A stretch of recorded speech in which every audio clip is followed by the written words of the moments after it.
Hello students, welcome to geometry school. Students 1008 GK current affair questions की series है। आहुति number 13 में आपके सामने लेके आया हूँ। आपको एक साथ सारी आहुति डालेंगे तो कुछ फ़ायदा नहीं होगा। सीरीज अपलोड होते ही, वीडियो अपलोड होते ही तुरंत आपको देख लेनी है और तुरंत उस काम को निपटाना है। बच्चे बहुत सारी गलती करते हैं कि मैं तो एक साथ सारे देखूंगा। अगर आप एक साथ देखेंगे तो आपका ये हाल होगा। ये देखिए RIMC का रिजल्ट। RIMC के रिजल्ट में क्या दिख रहा है आपको? देखो, जीके में सब बच्चे फेल हैं, मैथ्स में, इंग्लिश में सब बच्चे फेल हैं, कोई नंबर नहीं है और आपको 38 मार्क्स चाहिए। पता नहीं आपने कहाँ से, किन बच्चों ने कहाँ से कितने, कि एक स्टेट में से एक या दो बच्चा ही क्वालिफाई कर पा रहा है बस। क्यों? क्या इन बच्चों ने कहीं से तो तैयारी करी होगी इन्होंने? ऐसा तो है नहीं। ये 18, 23, 33 इनसे निकल जाएगा। कट ऑफ के लिए चाहिए आपको पता है कितने? 38 मार्क्स। 38 मार्क्स चाहिए। क्या है देखो, ये मैं आंध्र प्रदेश की बात करता हूँ। आंध्र प्रदेश में आइए। आंध्र प्रदेश तो साउदर्न स्टेट है, बहुत ज़्यादा एजुकेटेड, बहुत ज़्यादा अच्छे एजुकेशन के मामले में कहीं ना कहीं प्रायोरिटी में बताए जाते हैं स्टेट। क्या क्या हाल है देखिए। एक बच्चा सिर्फ 49 मार्क्स लेके आया, बस एक बच्चा 49, ये 52 मार्क्स हैं। और ये सारे देखो, ये बच्चे सारे फेल हैं इंडिविजुअल कट ऑफ में। क्या हुआ? क्या इन बच्चों ने मेहनत नहीं करी? इन बच्चों ने मेहनत सही करी होगी, लेकिन इनको प्रॉपर गाइडेंस नहीं मिली। इन्होंने कोई ऐसा प्लेटफॉर्म ज्वाइन नहीं करा जहां से इनको प्रॉपर एकदम सारी इनकी तैयारी अच्छी हो पाती। और ये तो आपको क्या करना है अब इस बार, ये जो आपका जून को एग्जाम होने वाला है, इसमें कैसे जो आपके सामने ये चैलेंज है, इसको कैसे टैकल करेंगे? आपको हमारी 3 सीरीज पे फोकस करना है। एक तो माया की सीरीज है, दूसरी साइंस की सीरीज और तीसरी करंट अफेयर। इन 3 सीरीज को अगर आप देख के जाते हैं तो 50+ मार्क्स की गारंटी मैं देता हूं आपको। आपके इंडिविजुअल कट ऑफ तो नहीं रुकेगा, इस बात की गारंटी है। जब पेपर आएगा तब मैं आपको एक एक क्वेश्चन निकाल के दिखाऊंगा कि हमारे इस वीडियो से ये क्वेश्चन आया है। तो फिर ऐसा भाई वहां पे आपको फिर पछतावा ना हो। तो आप क्या करिए, जैसे ही वीडियो अपलोड होती है उसको तुरंत देख लीजिए। चैनल को सब्सक्राइब और बेल आइकन पे जरूर क्लिक करिए, क्योंकि अगर आप बेल आइकन पे क्लिक नहीं करोगे तो आपको पता ही नहीं चलेगा वीडियो कब आ रही है। फिर आपका वो एक टाइम टेबल आपका बिगड़ जाएगा। चलिए, हमारा ये वेबसाइट है। वेबसाइट पे live class, book, demo, hostel facility, recorded, ये सारी चीज़ें आप अवेल कर सकते हैं। इंक्वायरी फॉर्म को सबमिट करिए, हमारी एक्सपर्ट टीम आपको कॉल करेगी, प्रॉपर गाइडेंस आपको प्रोवाइड करेगी। QR कोड को स्कैन करके आप टेलीग्राम ग्रुप पे जुड़ जाइए। लाइव क्लास कैसे लेंगे? इन नंबर पे कॉल कर लीजिए। ये नंबर है हमारे ऑफिशियल। RIMC, RMS और सैनिक की लाइव क्लास बुक करिए। 2 लाइव क्लासेज आपको फ्री मिलेंगी। 2 live classes free of cost है। और फिर अगर आपको हमारी क्लासेस पसंद आती है तब आप पूरा कंप्लीट कोर्स को परचेज करिए। बिल्कुल, ये जो आपकी जो सेविंग्स हैं, आप सोचते हैं कि 2, 4, 5, 10 हज़ार रुपये बचा के आप RIMC एग्जाम में कुछ ज़्यादा वो कर लेंगे, तो ऐसा कुछ नहीं, उनसे कुछ नहीं होने वाला। RIMC का मतलब ही जॉब है। अगर आपने इस एग्जाम को क्रैक कर लिया तो NDA में सिलेक्शन होना तय है। तो फिर आपको अब RIMC एग्जाम को बिल्कुल ही एकदम आपके सिलेक्शन को सील्ड करना है आपको। तो कैसे करेंगे सिलेक्शन को, सीज कैसे करेंगे? तो फाउंडेशन बैच में जुड़ जाइए। इसमें बेसिक से लेकर एडवांस तक सारी चीज़ें आपको कराई जाएंगी। 10 जून से स्टार्ट होगा दिसंबर के लिए। 6 महीने का एक प्रकार से समझिए मैराथन कोर्स रहेगा। इसमें बेसिक से लेकर एडवांस तक आपको सारी चीज़ें इसमें कराई जाएंगी।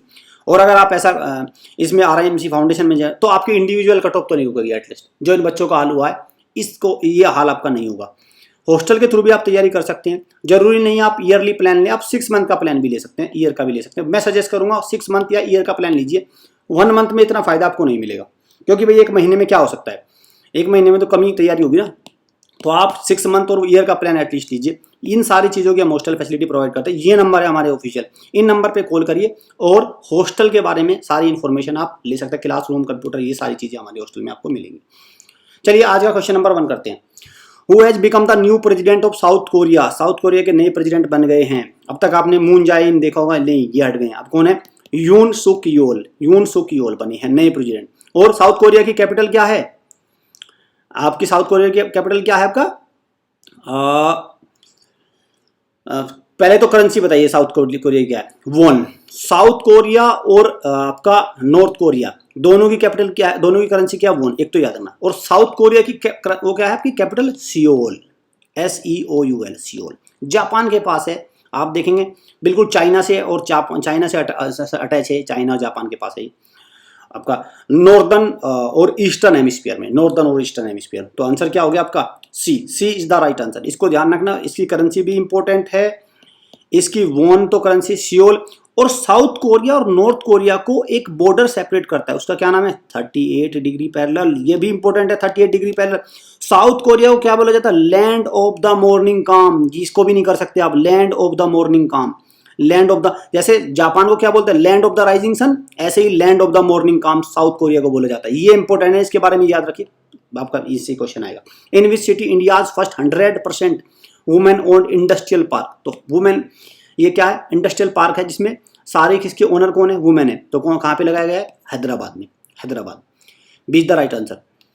India's largest reclining statue of lord Buddha is being built at? तो आपकी लार्जेस्ट रिक्लाइनिंग स्टेचू है, कहाँ पे बनी है? बोध गया। बोध गया कहाँ पे? बिहार में। Each year international women's day, अंतर्राष्ट्रीय महिला दिवस कब मनाते हैं? वेरी इंपॉर्टेंट क्वेश्चन है। 8 मार्च को मनाते हैं, 8 मार्च, 8 मार्च को मनाते हैं अंतर्राष्ट्रीय महिला दिवस। इंपॉर्टेंट क्वेश्चन है, इसको याद रखना भाई। इस तरह के डे के क्वेश्चन 3 से 4 डे के क्वेश्चन आरआईएमसी में जरूर आते हैं, 3 से 4 टोटल, इंटरनेशनल और नेशनल मिला के 3 से 4 हो जाते हैं। Who has been appointed as the president of financial action task force, FATF? ये क्या है? टेरर फाइनेंसिंग, मनी लॉन्ड्रिंग को कंट्रोल करने वाले इंटरनेशनल ऑर्गेनाइजेशन है। तो कौन बने इसके? टी राजा कुमार। FATF का हेडक्वार्टर कहाँ है? पेरिस, ये मैं बता चुका हूँ। पेरिस क्या है? फ्रांस की कैपिटल। और पेरिस में 2024 का क्या है? ओलंपिक होंगे। 2024 के ओलंपिक कहाँ पे होंगे? पेरिस में। ठीक है, चलिए। Which of the following planet has no satellite its own? इसका कोई अपना सैटेलाइट नहीं है। तो कौन सा हो गया? मरकरी। और मरकरी क्या है? स्मॉलेस्ट प्लेनेट भी है, ये भी है, और नियरेस्ट प्लेनेट भी है, लेकिन हॉटेस्ट प्लेनेट नहीं है। हॉटेस्ट कौन सा आ जाएगा? वीनस। नियरेस्ट है, इसका मतलब ये नहीं है हॉटेस्ट भी होगा, वीनस है हॉटेस्ट, इसको ध्यान रखना। चलिए, Microsoft will set up India largest data centre? तो माइक्रोसॉफ्ट इंडिया का लार्जेस्ट डेटा सेंटर बनाएगा कहाँ पे? कौन सी सिटी में? हैदराबाद में। और हैदराबाद क्या है? Capital city of Telangana. Telangana. और तेलंगाना के चीफ मिनिस्टर कौन है? KCR, चंद्रशेखर राव। ठीक है, KCR के कौन है? चीफ मिनिस्टर है। और हैदराबाद और सिकंदराबाद 2 सिटी हैं जिनको ट्विन सिटी कहा जाता है, हैदराबाद और Secunderabad. Which of the following is are called power house of the cell? इनको किसको बोला जाता है power house of the cell? Mitochondria. Mitochondria पूरी साइंस की अगर आपको सीरीज करनी है तो साइंस की सीरीज अलग चली हुई है, ठीक है, उसको भी आप देखिए, क्योंकि सारी चीजें अगर आप एक वीडियो में कवर नहीं हो सकती, साइंस की सीरीज को करके चलिए आप इसको, माइटोकॉन्ड्रिया। चलिए, which state has become number 1 in terms of per capita net domestic product at current price? तो पर कैपिटल तो कौन है नंबर 1? नंबर 1 कौन बन गया? तेलंगाना। तेलंगाना की कैपिटल क्या है? हैदराबाद। तमिल साई सौंदरराजन कौन है यहाँ के गवर्नर? तमिल साई सौंदरराजन कौन है यहाँ की गवर्नर है? ये भी ध्यान रखना। चलिए, Who was the first woman to be elected as the president of Indian National Congress? तो पहली महिला कौन बनी थी ओवरऑल पूरी भारत से बाहर की भी? तो सबसे पहली कौन बनी थी? Annie Besant. और सरोजनी नायडू दूसरे नंबर की थी। देखो ये कानपुर सेशन नहीं देख रहे हैं आप। Sarojini Naidu became the second women of prize over the Indian National Congress after Annie Besant. लिखा हुआ है साफ साफ, कभी कंफ्यूज हो जाओ। एनी बेसेंट पहली थी, एनी बेसेंट इंडिया में पहली थी। 9th edition of SLINEX. SLINEX naval exercise है, किसके बीच में होती है? इंडिया और किसके बीच में? नाम से ही देखो ना, SLINEX, सलाइनेक्स। सलाई का मतलब क्या होगा? श्रीलंका। श्रीलंका। और श्रीलंका के नए प्राइम मिनिस्टर बन गए हैं रानिल विक्रमसिंघे। रानिल विक्रमसिंघे, ठीक है, रानिल विक्रमसिंघे बहुत बड़ा नाम है। आप रानिल RANIL रानिल विक्रमसिंघे ये याद रखना। ये नए प्राइम मिनिस्टर बने हैं। इमरजेंसी लग गई थी इसमें श्रीलंका में, स्थिति बहुत खराब थी, अब वो कंट्रोल में है। और गोटबैया राजपक्षे कौन है? 2 भाई थे वहाँ पे, महिंदा राजपक्षे उन्होंने रिजाइन कर दिया जो प्राइम मिनिस्टर थे। उनके भाई कौन थे? गोटबैया राजपक्षे। गोटबैया राजपक्षे अभी प्रेसिडेंट है और रानिल विक्रमसिंघे प्राइम मिनिस्टर बन गए। कोलंबो और श्री जयवर्धनेपुरी कोटे 2 कैपिटल्स हैं श्रीलंका की। और श्रीलंका और भारत के बीच में कौन सी स्टेट है जो पानी का रास्ता जो अलग करते हैं? पाक स्टेट। पाक स्टेट, इसको भी आप नेग्लेक्ट नहीं कर सकते। पाक स्टेट वेरी इंपॉर्टेंट, कई बार आ चुका है RIMC में। फाउंडेशन बैच को ना ज्वाइन करने की गलती मत करना। अगर आप ऐसा नहीं करते तो 7th और 8th निकल जाएगा। और अभी हमारे पास बहुत सारे बच्चों के कमेंट आते हैं कि सर वो 10th में होते हैं और पूछते हैं कि मैं RIMC की तैयारी कर सकता हूँ, कर सकती हूँ। मतलब आप भी चाहते हैं कि आप इस जोन में मत जाइए, अभी मौका उठा लीजिए। जिनका RMS का रिजल्ट आ गया है या जिनका RIMC UP सैनिक इनका रिजल्ट आ गया है, नहीं सिलेक्शन हुआ, इसमें लग जाइए, फाउंडेशन बैच के थ्रू चलिए।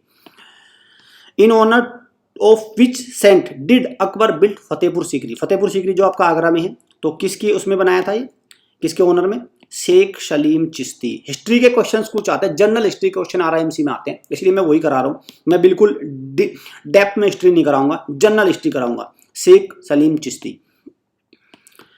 नेशनल डिफेंस यूनिवर्सिटी कहाँ पे है? Gandhinagar. The capital city of Gujarat, Bhupendra Bhai Patel. इसको भूपेंद्र भाई पटेल कौन है? वहाँ के चीफ मिनिस्टर भूपेंद्र भाई पटेल, ठीक है। और गुजरात में अहमदाबाद सिटी है जो भारत की पहली यूनेस्को हेरिटेज सिटी बनी थी, अहमदाबाद। दूसरे नंबर की जयपुर थी। विच एसिड डज विनेगार, विनेगार में सिरका जो होता है कौन सा एसिड होता है? कौन सा होता है? Acetic acid. Acetic acid CH3COOH, CH3CO, ये ना एसिटिक एसिड, ये ठीक है। तो इसमें होता है, ये याद रखना, acetic acid. RBI and NPCI बिल्कुल इंपॉर्टेंट है। RBI का फुल फॉर्म एक तो पता होना चाहिए, रिजर्व बैंक ऑफ इंडिया। कहाँ हेडक्वार्टर है? मुंबई में है। शक्तिकांता दास कौन है? इसके गवर्नर है। दूसरा NPCI भी इंपॉर्टेंट है, national payment corporation of India. इस तरह के क्वेश्चन आ रहे हैं। एक बार UPI का क्वेश्चन आ चुका है, UPI का मतलब क्या है, ऐसे question. National payment corporation of India, इसका हेडक्वार्टर भी कहाँ है? मुंबई में। ये क्या RBI की एक यूनिट है, RBI की एक कंपनी है जो डिजिटल पेमेंट को देखती है। ये क्या करते हैं? जितना भी डिजिटल पेमेंट होता है, आप जैसे आप पेटीएम वगैरह से ट्रांसफर करते हैं पैसे, तो ये सारा NPCI काम करती है। तो इसने कौन सा एक ऐसा प्लेटफॉर्म लॉन्च किया है जो विदाउट इंटरनेट पैसे ट्रांसफर करेगा? तो कौन सा हुआ है? UPI 123 पे, UPI 123 पे। और इस UPI की फुल फॉर्म क्या है? Unified payment interface. इसको याद रखना। इस तरह क्वेश्चन आ चुके हैं, आ रहे हैं आजकल, ये RIMC में आ भी चुका है क्वेश्चन। तो ये विच of the following is the largest component of natural gas? Natural gas का लार्जेस्ट कंपोनेंट कौन सा है? मीथेन। मीथेन है लार्जेस्ट कंपोनेंट नेचुरल गैस का। चलिए नेक्स्ट पे आते हैं। India's first drone school, drone जो होता है वहां कहाँ पे इनॉग्रेट किया गया था? कहाँ पे? ग्वालियर। और ग्वालियर कहाँ पे? मध्य प्रदेश। मध्य प्रदेश के गवर्नर को शिवराज सिंह चौहान और मंगू भाई पटेल। मंगू भाई, ठीक है, Patel I am not sure, Mangu भाई तो है एटलीस्ट। मंगू भाई कौन है? गवर्नर है ना, मध्य प्रदेश। और यहाँ पे नेशनल पार्क है कौन सा? पन्ना, पेंच, कान्हा, किसली, ये सारे कहाँ हैं? ये आपका मध्य प्रदेश में है। आपका Bandhavgarh national park, Bandhavgarh national park भी तो मध्य प्रदेश में है। नेक्स्ट क्वेश्चन पे चलते हैं। The Andaman and Nicobar island comprise about, तो अंडमान एंड निकोबार जो आइलैंड ग्रुप है उसमें कितने आइलैंड्स है टोटल? अराउंड, तो कितने हैं? 572। इस नंबर को याद रखना, RIMC में क्वेश्चन आ चुका है ये 572। और अंडमान एंड निकोबार को एक लाइन सेपरेट करती है, तो क्या नाम है इसका? 10 डिग्री चैनल। 10 डिग्री चैनल, ठीक है, इसको आप याद रखना, 10 डिग्री चैनल। नेक्स्ट पे चलते हैं। यूडाइज सिस्टम, एक यूडाइज कोड होता है, वो किस सेक्टर से? यूडाइज किस में मिलता है? एजुकेशन सेक्टर में मिलता है। यूडाइज कोड होता है वो किस में आता है? आपका एजुकेशन सेक्टर में। Unique district information system code ऐसे करके होता है कुछ एक। तो आपको क्या याद रखना है? सिर्फ एक एजुकेशन सेक्टर में होता है। विच of the following is not a product made from crude oil? इनमें से कौन सा प्रोडक्ट क्रूड ऑयल से नहीं बनेगा? तो एंथ्रासाइट। एंथ्रासाइट क्या है? ये एक कोयला टाइप, तो कोयले का टाइप है, एक प्रकार कोल का टाइप है एंथ्रासाइट। बिटुमिनस, इस तरह के। लिग्नाइट। हाँ देखिए, यहां से आपको क्या करना है, वीडियो अच्छी लगी वीडियो को लाइक करिए, शेयर करिए, चैनल को सब्सक्राइब और बेल आइकन पे क्लिक जरूर कर लीजिए, क्योंकि अगर आपने ऐसा नहीं किया तो आपको फिर पता नहीं चलेगा कब वीडियो पब्लिश हो गई है, कब आप देख पाएंगे। 50 आहुति जा जाएंगी और आप एक भी नहीं डाल पाएंगे। सारी आहुति एक साथ डालेंगे तो भी कोई फायदा नहीं होने वाला। कुछ नहीं, मैं फिर आपको कहूँगा टाइम वेस्ट मत करो, अपनी वो GK की किताब वही पढ़ते रहो और फिर इसी तरह के नंबर ले आओ जैसे ही आए हैं, 25, 21, 7, 10, ये नंबर, फिर इसी तरह के नंबर में गुमनाम हो जाओ। बस ये आपके लिए फायदे का रहेगा, अदरवाइज इसमें कोई फायदा नहीं है। अगर आपको तरीके से करना है, तरीके से क्या करेंगे आप? चैनल को सब्सक्राइब करेंगे, बेल आइकन पे क्लिक करेंगे, इससे जो भी हमारे प्लेटफॉर्म पे इन्फॉर्मेशन आएगी वो सबसे पहले आपको मिल जाएगी। फिर आपको GK को अगर करेक्ट करना है उसके लिए क्या करेंगे आप? क्या करेंगे? एक तो माया की सीरीज हो जाएगी हमारी, एक साइंस सीरीज और एक करंट अफेयर, 3 सीरीज करिए बिल्कुल एक टाइम टेबल बना के। साथ में और भी जो हमारा मटेरियल आता है उसको फॉलो करिए। और एग्जाम में फिर आप अपना स्कोर देखिए, 4 जून आपका एग्जाम है और फिर अगला जो एग्जाम है 18 दिसंबर, उसको भी देखेंगे। सो स्टूडेंट, कोई भी डाउट हो इन नंबर पे कॉल करके आप इन्फॉर्मेशन ले सकते हैं। Thank you, thanks for watching.